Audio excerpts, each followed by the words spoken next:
And now, our conclusion, what we have been talking about in the very beginning until now is that we are going to divide this into 4 parts. The first one is the role of radio during war and post-war era. Just as a reminder to remind you what we have learned in the very beginning. And then from cultural diplomacy to public diplomacy and our increasing international publicity and cooperation. And finally, the voice from Taiwan. So we start with the role of radio during wartime and post-war era. This is just to keep your memory fresh again. So I mentioned in the very beginning that during wartime, our job is to inform and to attempt to influence each other's listeners. That means that we hope listeners in the other country would listen to us, thereby understanding what we do and influencing their thoughts and opinions. Now, our job is to tell the truth, but yet at that time, during wartime and post-war era, was a propaganda tool. So we tell the truth, but it depends on which radio broadcasters. For example, this is the truth between communist and democracy. After post-war, we still tell the truth, but we disseminate information to information-controlled countries.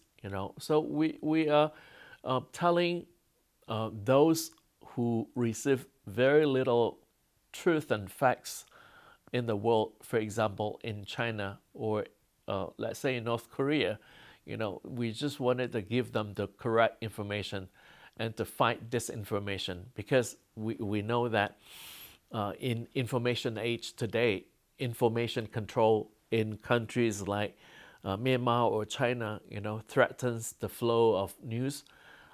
Very important to policymakers, international trade, and national security. So people always ask about media freedom. How free is Taiwan?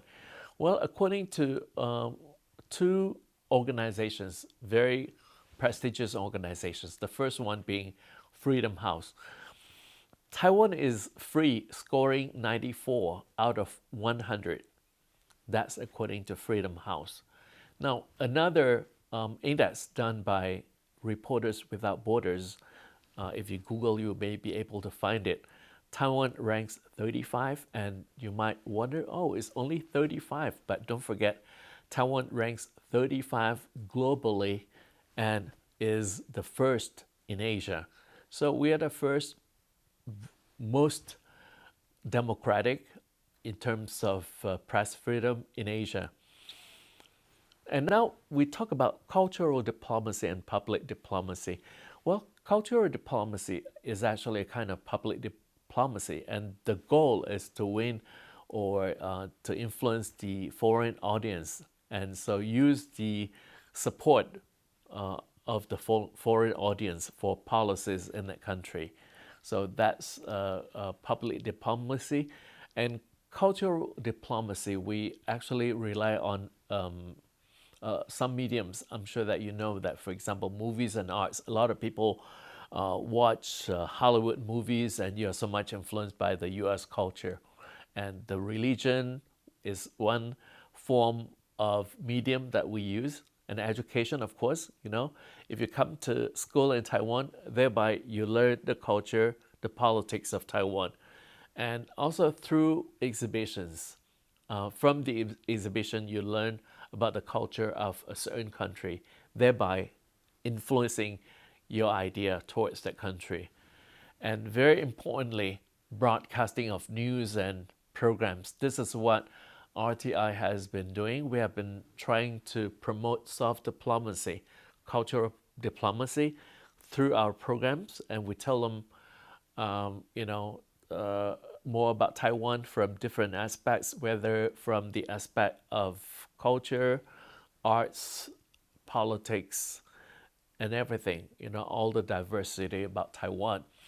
Now, public diplomacy communicates around the world within the foreign policy. So, as I mentioned earlier, we have used soft power to highlight Taiwan's diversity, our democratic achievements, and our aspiration to contribute to the international community.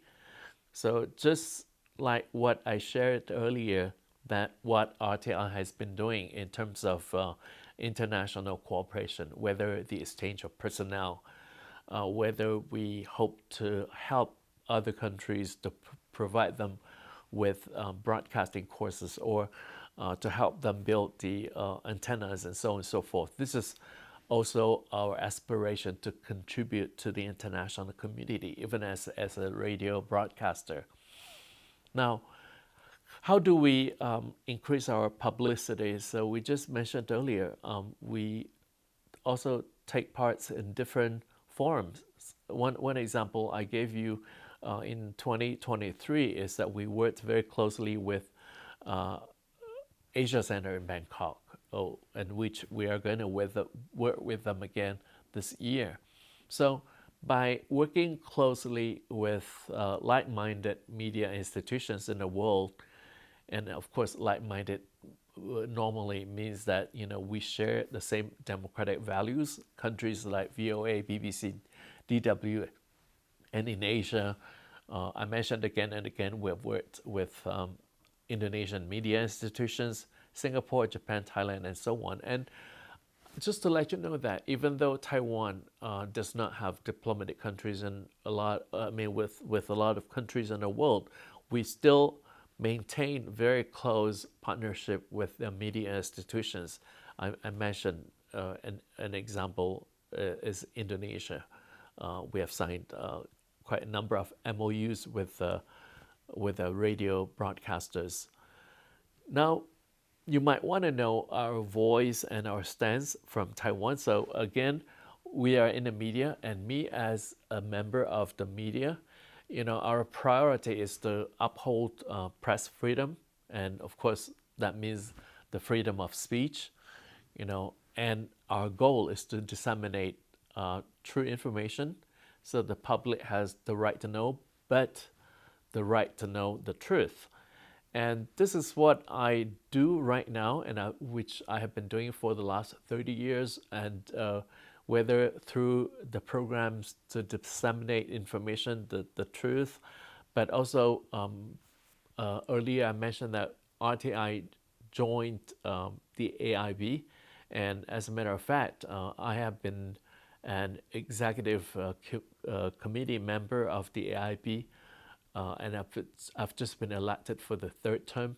So this is what I do along with other like-minded countries in the world like VOA. We hope to actually influence other non-democratic countries so that they can believe in the press freedom. And I do hope that you have enjoyed our course today, and always stay tuned for more courses in the near future. And I'm Carlson Wong, and if you have any comments, remember to give us your remarks. And thank you for listening.